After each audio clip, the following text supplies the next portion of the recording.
this is the reason why you should buy. And we're not asking the most important question, the reason why it was important for them, in their heart of hearts. Like, that's a sale. Then we're going to see results, the mindset, going into every opportunity, saying to yourself, I would love to have the business, but I don't need the business. When they talk about building their organization just through referral, that means they're missing it. We're selling the experience. We're selling the reason why it's important to your prospect. The internet almost shut down because they're like, are you blind? Do you not know what's going on out there? Do you not see what's happening? You just did 250,000 cold calls. Congratulations.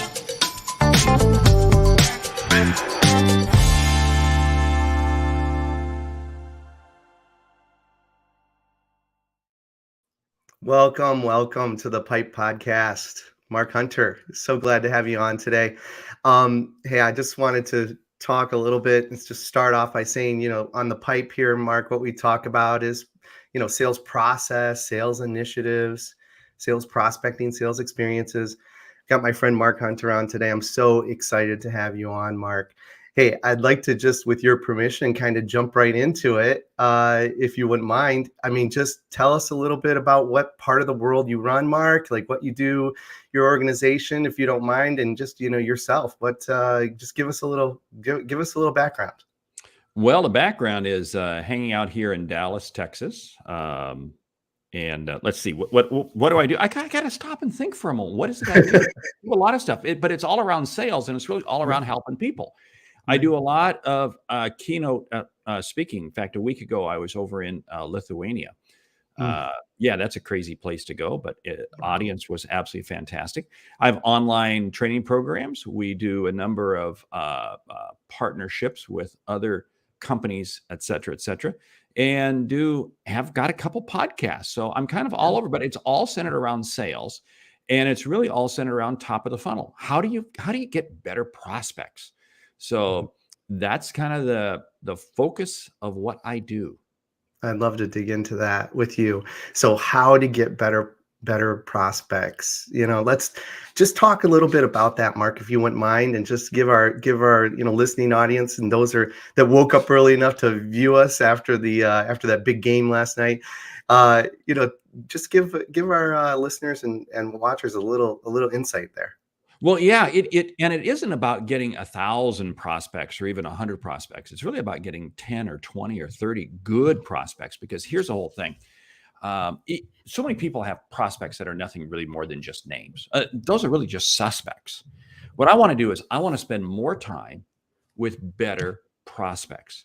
So one of the things that I really help companies and salespeople find and see is, who is their best prospect? Who is their best customer? Who is it that they should be spending time with?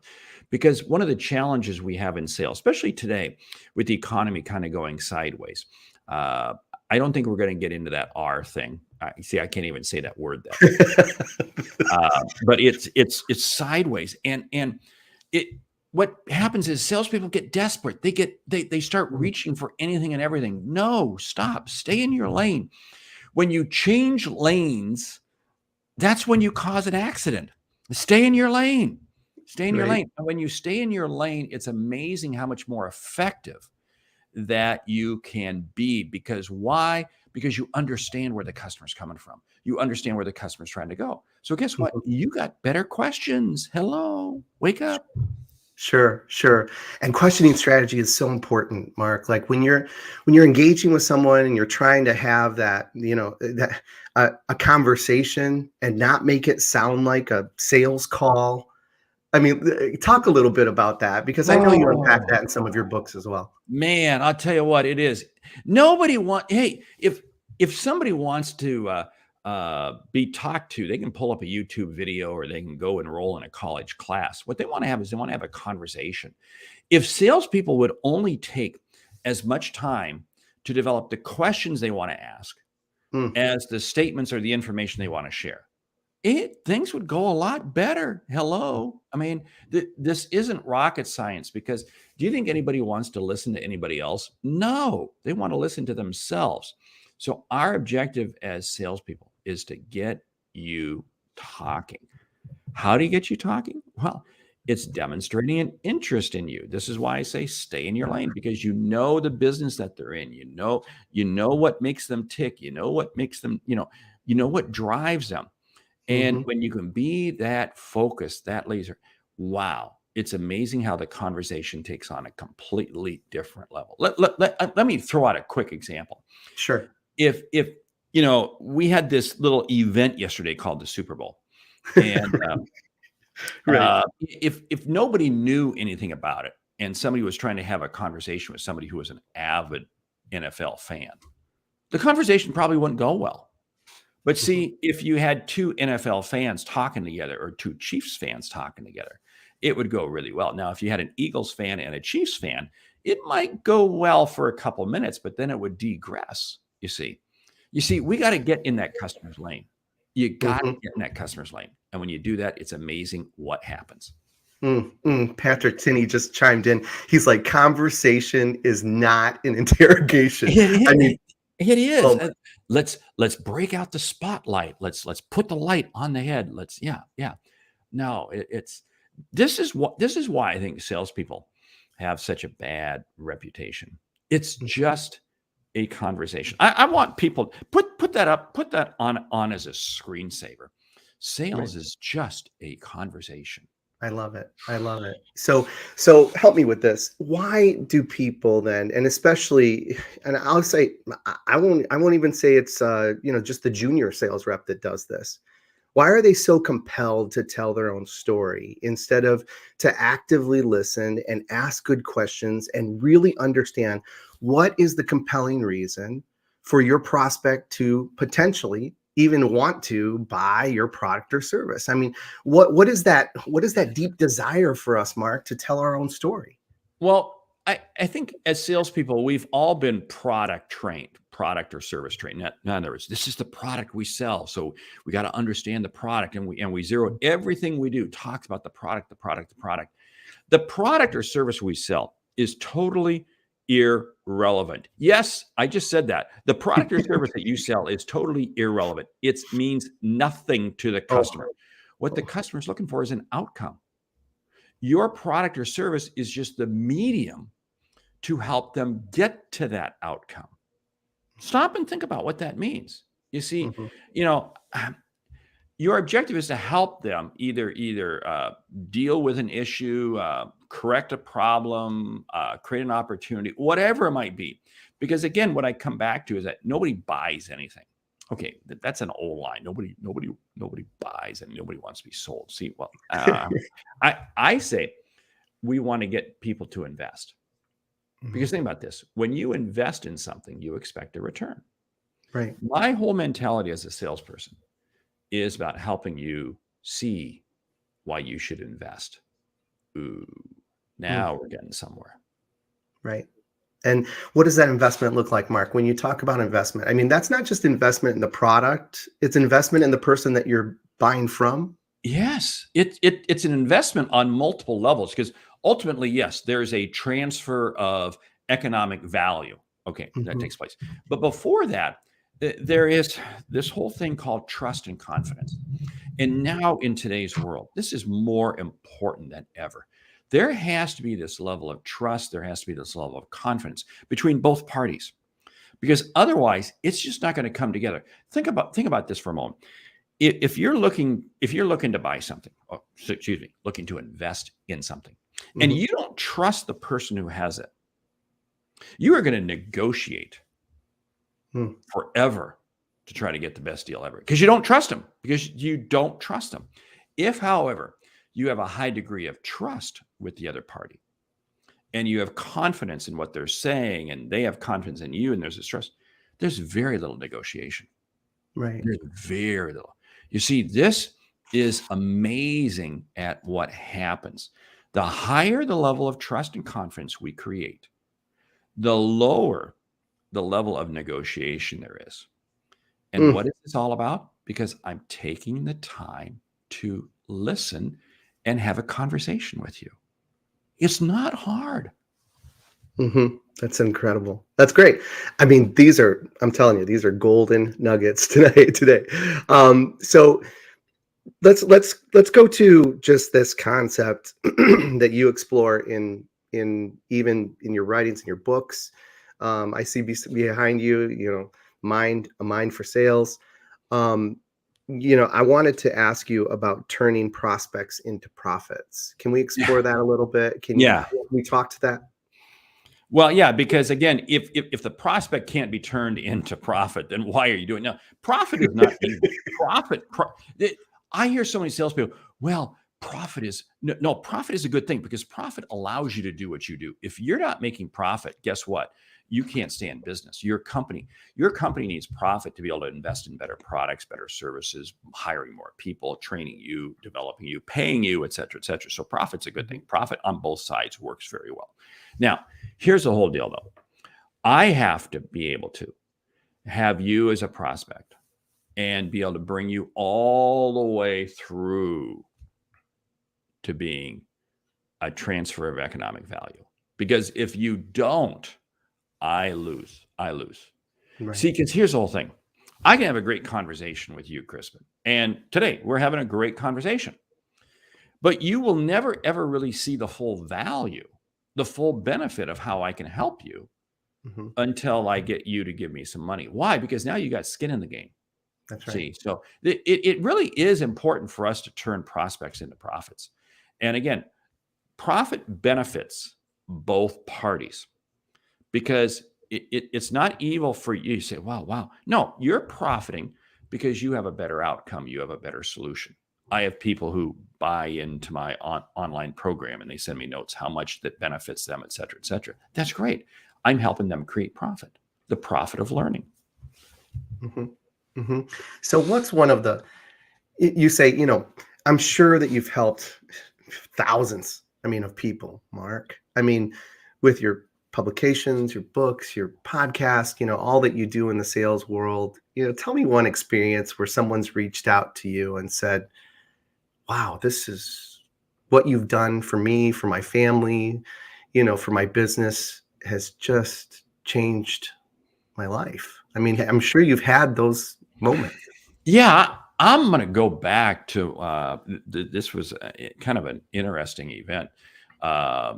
We had just put on our first outbound event, and a lady walked. This was a live event. We had about 350.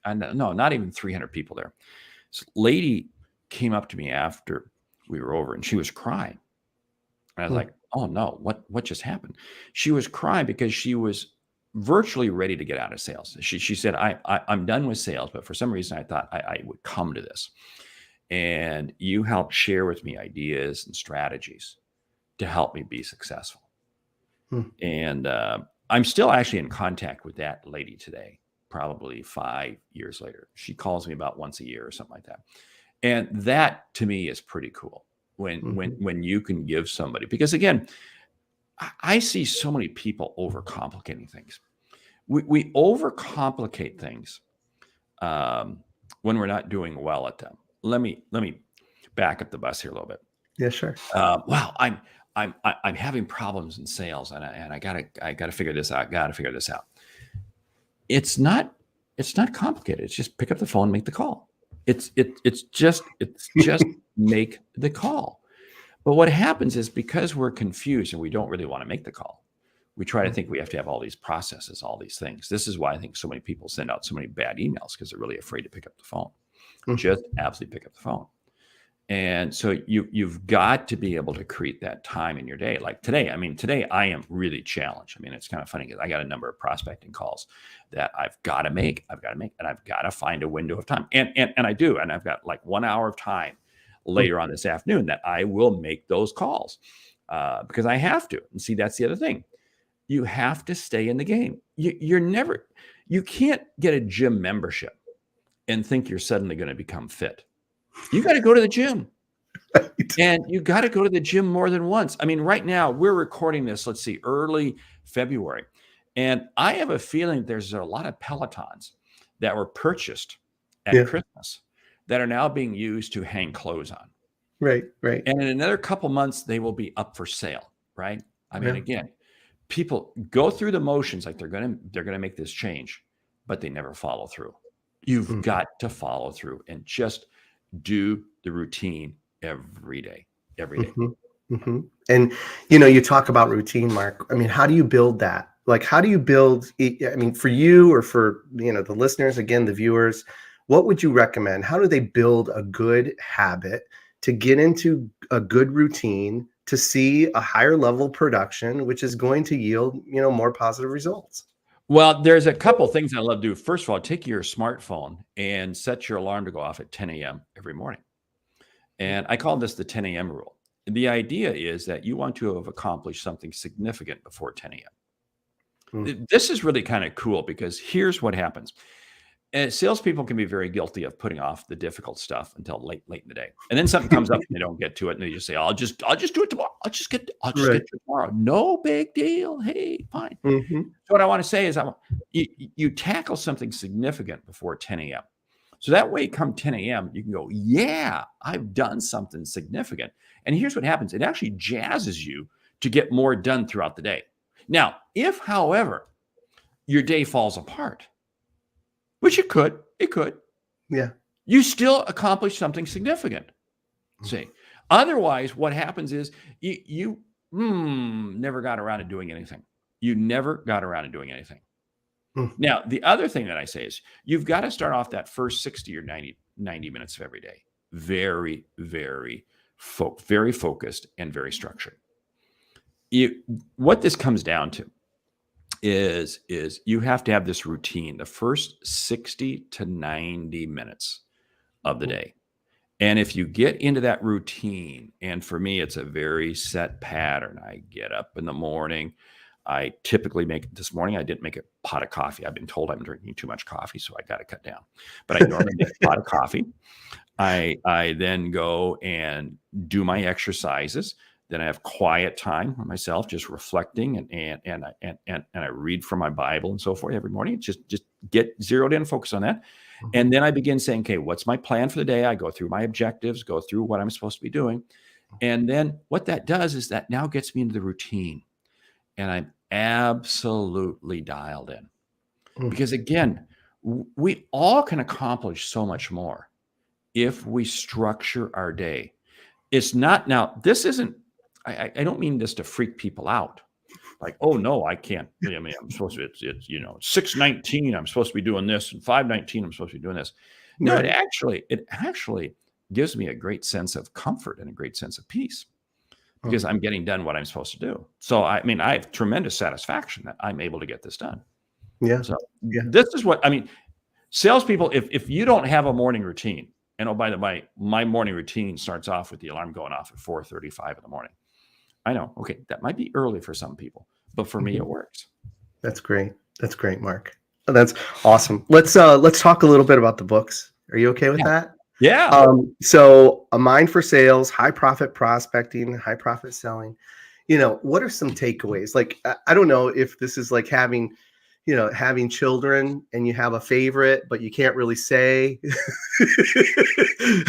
And I know everyone is uniquely different, but maybe you want to give when our listener or our viewer picks up one of these books and they're turning that last page and they're just reading, those last few pages, what were you hoping for them to take away? Yeah. I didn't mean to write the 3 books. I mean, I really did not. I was actually only. It just happened by accident, Mark. Yeah, well, it did because I was really only going to write one book, High Profit Selling. Okay. And High Profit Selling, I wrote because it was to show people how to maximize price, how to sell without closing on price. Okay, so that was really going to be cool. So what happened is I wrote that book, and it's been out now about 10 years, and then people said, well, this is great, but how do I find what customers, what leads, what so forth? So that's what led me to write High Profit Prospecting. Okay. Now I wrote High Profit Prospecting. So then I get done, and High Profit Prospecting is really just, it's a playbook. I mean, we got scripts in there, we got emails in there, got all the kind of stuff in there. So then people got done with that and says, man, okay, that's great, but I'm just mentally, I just can't do it. That's what caused me to write a mind for sales. Right, It was right. not, because again, you can give people all the tools you want, all the stuff you want, but if their head's not in the game, it's not going to happen. I mean, you watch any athlete on the field, on the court, they have tremendous physical skills, but they will tell you it's mental skills that drive their performance. Mhm. And see, this is what we in sales forget. It's that mental aspect. This is why I'm very structured about how I start the day. I'm very cautious about who I spend time with. I have a mastermind group that we connect and we collaborate. I mean, I go through routines every day to keep myself mentally in the game, because it's so easy for salespeople to fall out. Yeah. And then what happens is we're just doing the activity, but then very quickly the activity falls off, Right. and then we're just in the dumps. That's right. So Leo had a question. He said, "Is it more product based, or is it more service based selling? The books. Yeah, I mean, or is it kind of more across the board?" it really is across the board. I mean, I wrote it from my B2B mindset, but Mhm. I have a lot of people tell me that a mind for sales in particular is B2C oriented. Interesting. High profit prospecting is probably more B2B, focused, Mhm. and high profit selling B2B. But a mind for sales goes B2B, B2C, because again, it's the mindset. And again, it comes down to this whole thing of, my definition of sales is really pretty simple. My definition is to help others see and achieve what they did not think was possible. Mm. That's it. That's my definition of sales. Help others see and achieve what they didn't think was possible. Mm. Now, if you take that approach, my whole focus is on just developing a relationship with you. Yeah. And if I develop a relationship with you, then I've earned the right, the privilege, honor, and respect to be able to come back and meet with you again. See, that's the other piece in sales. You may not be liking what I'm talking about right now. You may not have time for me right now. That's okay. But hopefully I will still earn the right, the privilege, honor, and respect to be able to talk to you again, even if I were to call you and you hang up on me. Mhm. Because Mhm. here's the other piece to get to the top of the funnel. Prospecting is all about this. If you have the ability to help someone, you have an obligation to reach out to them. Mm. Think about that for a moment. If you have the ability to help someone, you have an obligation to reach out to them. So see, if you know who's in your lane, you know the type of customer you can serve, you know the type of people. See, you can help them. You owe it to them. Yeah. To call them. You owe it to them to reach out to them. That to me takes all of the stigma away from prospecting. Because if I had a problem, which by the way, I do, I have a lot of problems. And Kristen, you had the ability to help me. Yeah. I would want you to reach out to me. Sure. And if you didn't reach out to me, and sometime later I found out that you could have helped me, I'd be upset. I'd be upset. Yeah. I mean, it's so much, and to prepare yourself for picking up that phone so it doesn't feel like an 800-pound gorilla, that you're picking it up and having to dial that for that first time for that day, or how many ever times you're going to dial the phone that day. It's just so interesting that you talk about that, Mark, and it resonates so loudly with me because, when I think about prospecting, and I always put myself in the mindset of, this is the person's luckiest day. They've got someone on the other line that's willing to help them if they have, like you said, a challenge, an issue, a frustration. And then, and they don't have, there's no one better. There's no one better to help them with those challenges that they're having with their business right now than me. And so I put myself in that mindset before I even start to dial. That's all. And here's the whole thing. You call them, and they go ballistic at you. They go ballistic at you. They hang, and you go, hold it. You have no idea what just happened to them beforehand. You have no idea. You are kind of playing you are playing the role of the hotel front desk clerk late at night. The hotel front desk clerk late at night gets people who they've had 2 flights canceled, 3 delays, rental car, all kinds of problems. And they come in and they vent on the hotel clerk. Hotel clerk didn't do anything wrong. It's just they happen to be in the wrong place at the wrong time. That's all. Right. So when somebody gets upset at me or somebody says they don't have time to talk, it's okay. I don't know what happened in your life just before I called you. And you know what? I'll pass. Yeah. We'll connect later. Yeah. That's right. And wow, it's just good stuff. Let's shift gears for a second. So let's talk about the entrepreneur, the business owner, what's happening right now in the world and our economy, those types of things. What would you recommend? What do you think, business owners, entrepreneurs, what do they need to be focusing on this year to really be successful to grow their business, Mark? Well, two things. One, focus on your existing customers. Say, how do I help them? How do I benefit from them? And one of the things that I strongly suggest is that you got to stay in the know on your industry. What is it? You want to become the dean of your industry. You want to become the dean of your space. You want to become the one who knows it all. So you are going to increase the number of conversations that you're having. If you're an entrepreneur, small business owner, you want to be having more conversations that go further up the food chain. You want to be having conversations with more senior level people. Why? Because again, they're looking for help. Never put yourself in a position of being a salesperson. Whoa, what did he just say? Yeah, never put yourself in a position of being a salesperson. Put yourself in a position of being a peer and a business advisor who's going to help them.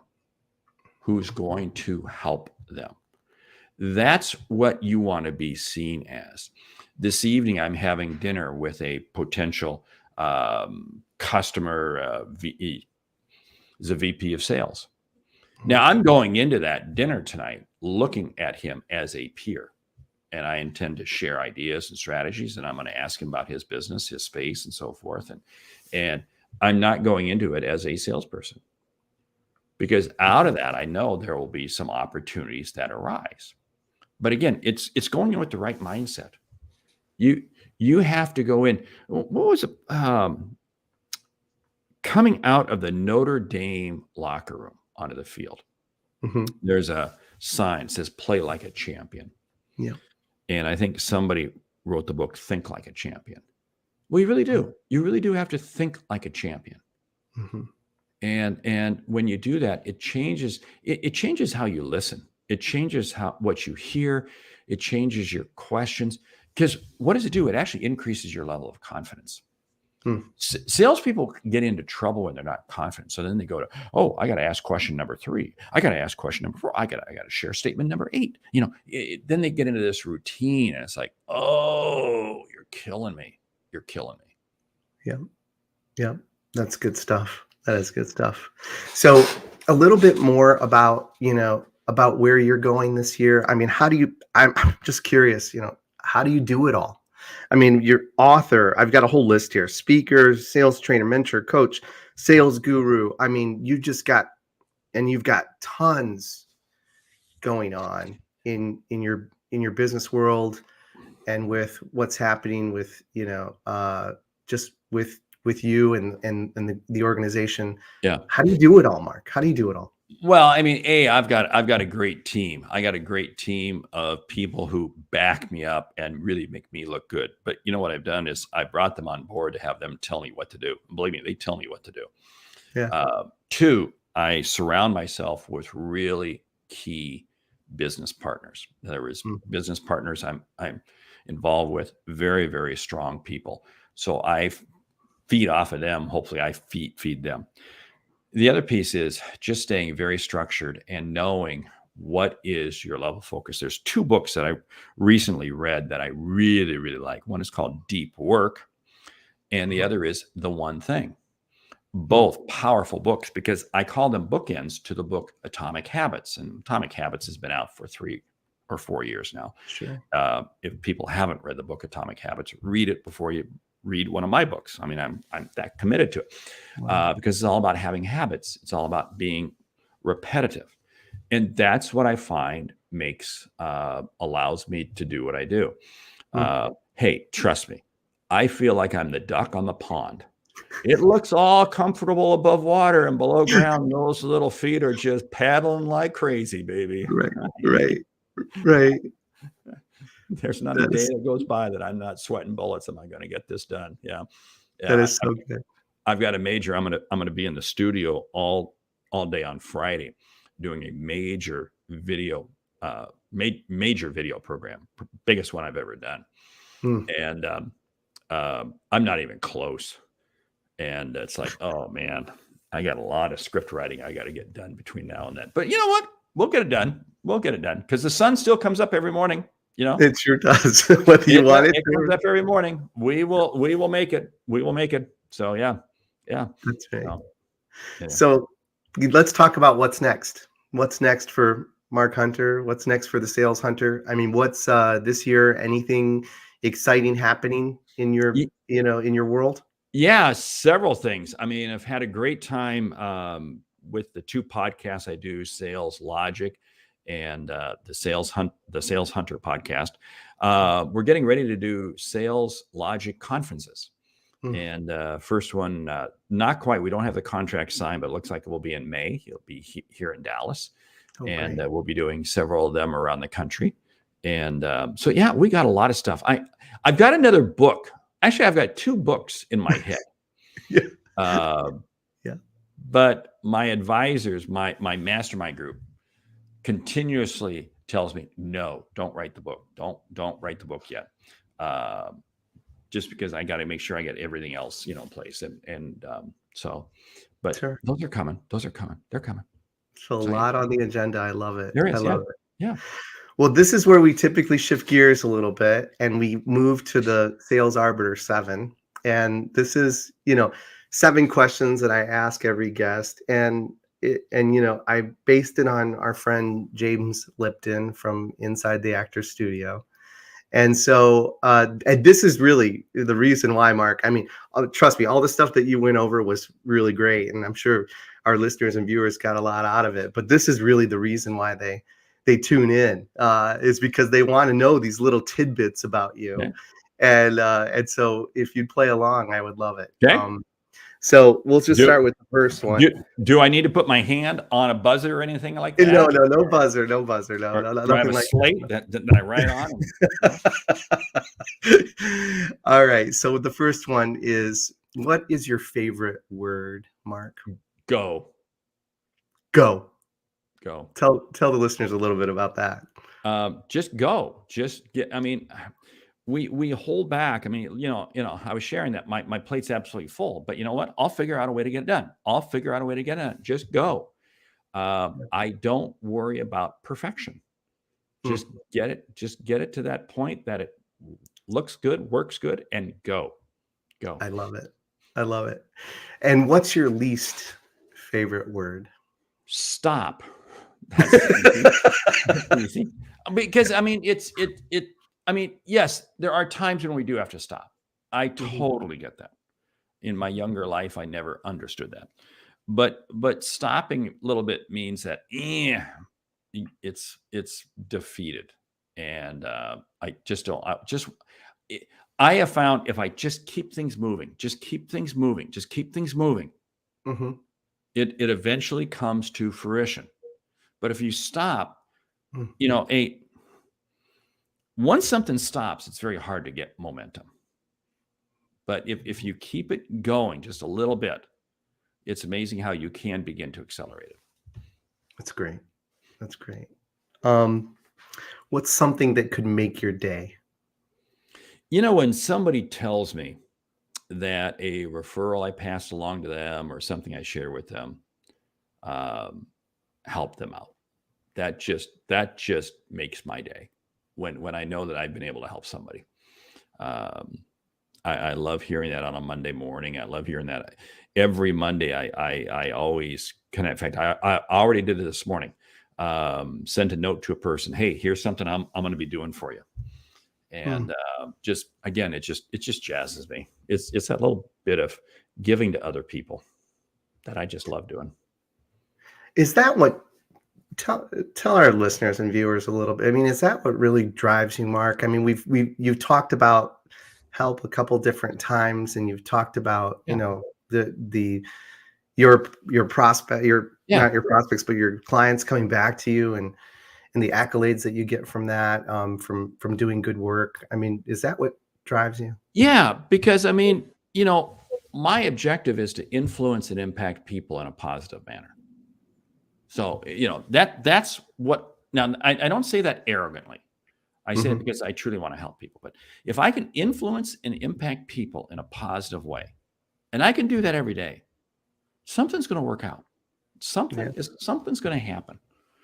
yeah, And that's really what my objective is. Sales is just the medium I found to help me do that. yeah. That's Yeah. awesome. So, what's something that could ruin your day, Mark? What's something that could ruin my day? Um, getting too many voicemails. Hi, you've reached the voicemail of Crispin. You know, that just ruins my day when you get Yeah, too many voicemails. Yeah. too many, or locked is stuck in that voicemail. The number. Oh yeah. Press How many number. times our Press two. our our prompts have changed or whatever? Please listen Yeah. to the entire thing. Oh, please, you're killing me, man. Yeah. I love it. I love it. Hey, What? here's the thing. If Yeah. if you ever get into that, and they say push 3 for sales or 4 for sales, push sales because they're one of the few departments that will actually answer the phone. They Yeah. will actually answer the phone, and you can have a straight up conversation with them. Hey, I'm in sales. I'm looking to try to reach somebody, but then you got to be up front with them and say, hey, how can I help you? Right. What type of customers are you looking for? What type of customers? Mm. And so, yeah, I always love go for sales because there's only 3 departments that will ever answer the phone. One is security, if it's type of company that has security. Right. Right. Two, it's going to be accounts receivable, okay, because they're looking to get money. And 3 is sales. That's it. So anyway, Oh, okay. that's great. That's great. All right. The next one. What noise or sound do you love? My wife talking. Yeah. Yeah. Mm. I just enjoy spending time with her. Yeah. No How long ifs, ands, or together? buts about it. How long have you been together, Mark? 42 years. Oh my goodness. Yeah. In fact, we got married downstream from Mount St. Helens when it blew in 1980. I mean, Oh my literally goodness. 30 miles downstream. My grandmother she wouldn't come to the wedding because she was afraid she was going to die. All this type of stuff. And Oh my goodness. so so when you get married in the midst of a volcano, you kind of know this is going to be quite a ride. Right. Right. But what sound or noise do you hate? Well, the sound that I hate the most is that proverbial you've reached somebody's voicemail. I mean, Sure. that's the sound. That's the absolute sound I hate. Now, what's funny is though, I actually I do love leaving voicemail messages. And I love it when people I have a great when you call my cell, it's a Mhm. great voicemail message, or it's a great, response to that.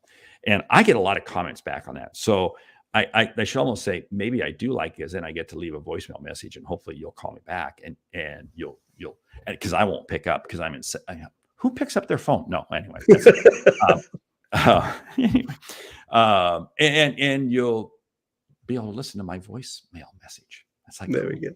So now There people are going to call my But cell. yeah, they are. Yep, they sure are. They sure Yeah. are. That's right. Yeah. what profession other than you own, or other than your own, would you have liked to attempt? Restaurant owner. Restaurant owner. Yeah. Yeah. That's totally random. That just popped in. Yeah. I mean, restaurant owner, because again, I mean, it's the ability to serve people. It's the ability to serve people. It's the ability to defy logic, because so many restaurants fail. It's the ability to manage a very low margin business. I mean, it's brutal. Yeah. You know, I have friends that are in the restaurant business, and I years ago I was in the fast food business years and years ago, and you're dealing with labor, a lot of lower wage labor, so you got to keep them happy. So you're just juggling 10,000 things.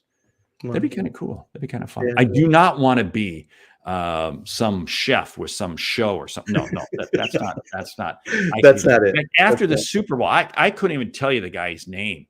But there was some, stay tuned for this Top Chef show. Right. I have no idea. You didn't know who it was?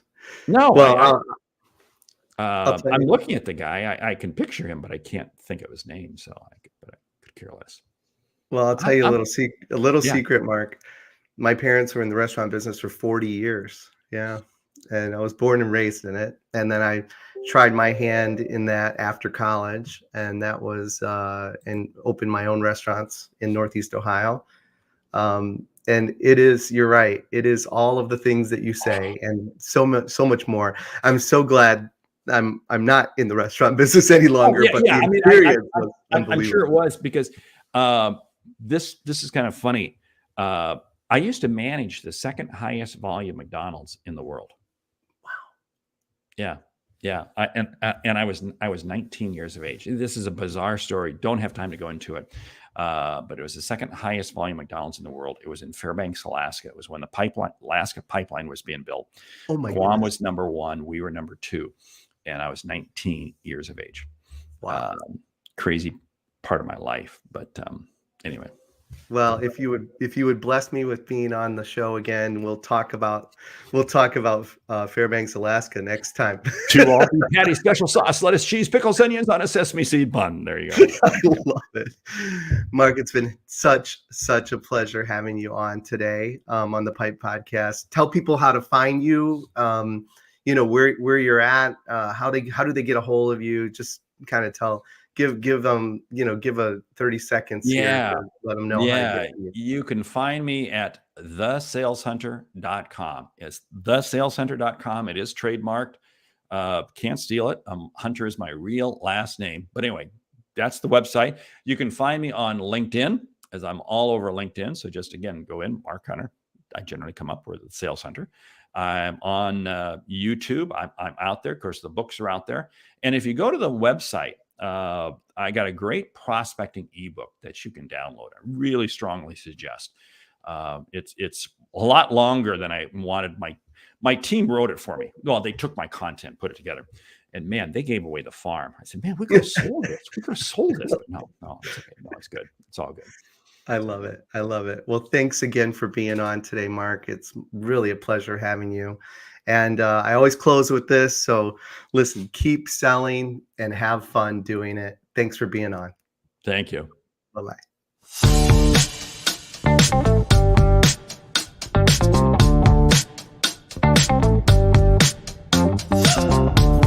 This is the reason why you should buy. And we're not asking the most important question, the reason why it was important for them, in their heart of hearts. Like, that's a sale. Then we're going to see results, the mindset. Going into every opportunity, saying to yourself, I would love to have the business, but I don't need the business. When they talk about building their organization just through referral, that means they're missing it. We're selling the experience. We're selling the reason why it's important to your prospect. The internet almost shut down because they're like, are you blind? Do you not know what's going on out there? Do you not see what's happening? You just hit 250,000 cold calls. Congratulations.